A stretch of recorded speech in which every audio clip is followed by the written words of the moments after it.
हरे कृष्ण, आप सभी का स्वागत है फिलोसॉफिकल सीरीज में। मैं हूँ श्री चैतन्य चंद्र दास। तो ये स्टोरी है श्रील प्रभुपाद के एक शिष्य जिनका नाम था भक्ति वैभव स्वामी महाराज।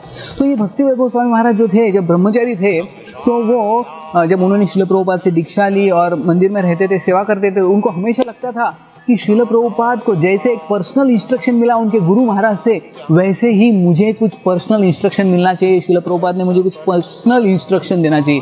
जैसे श्रील प्रभुपाद को उनके गुरु महाराज भक्ति सिद्धांत सरस्वती ठाकुर ने 2 पर्सनल इंस्ट्रक्शन दिए थे। एक तो था कि you go to the West and preach in English language, और दूसरा whenever you get money print books. तो ऐसे ये जो भक्ति वैभव स्वामी महाराज जब ब्रह्मचारी थे तो सोचते थे कि मेरे जीवन में भी मेरे गुरु महाराज ने मुझे कुछ पर्सनल इंस्ट्रक्शन देना चाहिए तो कितना अच्छा होगा।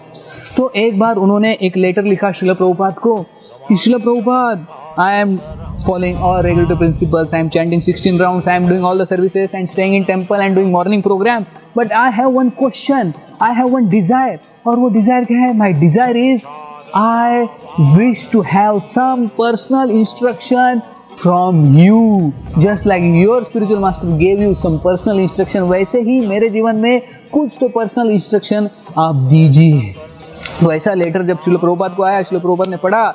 ये जो ब्रह्मचारी थे जर्मनी से, ये जो भक्ति वैभव स्वामी महाराज ब्रह्मचारी जर्मनी से थे, और जर्मनी के सिवा और उनको कुछ जर्मन लैंग्वेज के सिवा और कुछ आता नहीं था। तो ये जर्मन लैंग्वेज आता था उनको। ऐसे उन्होंने लेटर लिखा। जब श्रील प्रभुपाद ने पढ़ा तो श्रील प्रभुपाद ने उनको रिप्लाई दिया कि my personal instruction to you is read all my books, मेरे सभी किताबें आप पढ़ लीजिए। तो फिर जब लेटर मिला इनको तो इन्होंने देखा कि प्रभुपाद ने पर्सनल इंस्ट्रक्शन दिया है कि सभी किताबें पढ़े, लेकिन प्रॉब्लम एक है, ये जर्मनी से थे, इनको सिर्फ जर्मन आता था, जर्मन के सिवा और कुछ नहीं आता था, इंग्लिश नहीं आता था, कुछ नहीं। और श्रील प्रभुपाद के सारे किताबें इंग्लिश में थे। तो क्या करना चाहिए, क्या करना चाहिए, क्या करना चाहिए? तो उन्होंने सोचा कि श्रील प्रभुपाद को एक बार मैं फिर से लिखता हूँ क्लैरिफिकेशन। उन्होंने फिर से दूसरा लेटर लिखा कि Prabhupada, I am from Germany, और जर्मनी को अंडरलाइन किया। I am from Germany, I know only German language, मुझे सिर्फ जर्मन लैंग्वेज आता है और कुछ नहीं आता है।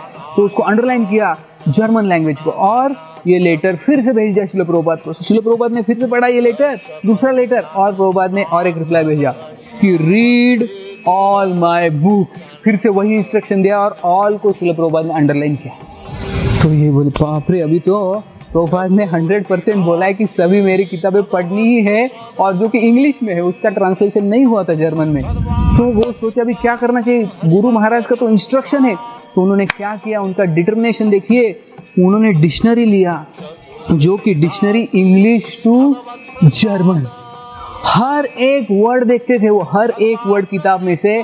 द का भी मीनिंग पता नहीं था उनको, दैट का भी मीनिंग पता नहीं था, नियर, मी, ये ऐसे सिंपल सिंपल जो वर्ड्स इंग्लिश में उसका मीनिंग पता नहीं था। तो हर एक वर्ड को देखते थे बुक में श्रील प्रभुपाद के, और फिर डिक्शनरी में देखते थे इंग्लिश टू जर्मन, और ऐसे कर करके सारे श्रील प्रभुपाद की जो किताब है, करीब 90 किताबें श्रील प्रभुपाद ने लिखी थी, तो सारे किताबें पढ़ लिए इन्होंने ये डिक्शनरी देख देख के। सोचिए क्या डिटर्मिनेशन था। तो हमें सीखना चाहिए, we should also have such determination like और भक्ति वैभव स्वामी महाराज, कि कितना मुश्किल है अगर किसी को दूसरा लैंग्वेज आता नहीं है तो डिक्शनरी देख देख के किताब पढ़ना, यानी इट्स हाईली इम्पॉसिबल। लेकिन इन्होंने कर दिखाया क्योंकि ये उनके गुरु महाराज की आज्ञा थी। बहुत बहुत धन्यवाद। हरे कृष्ण।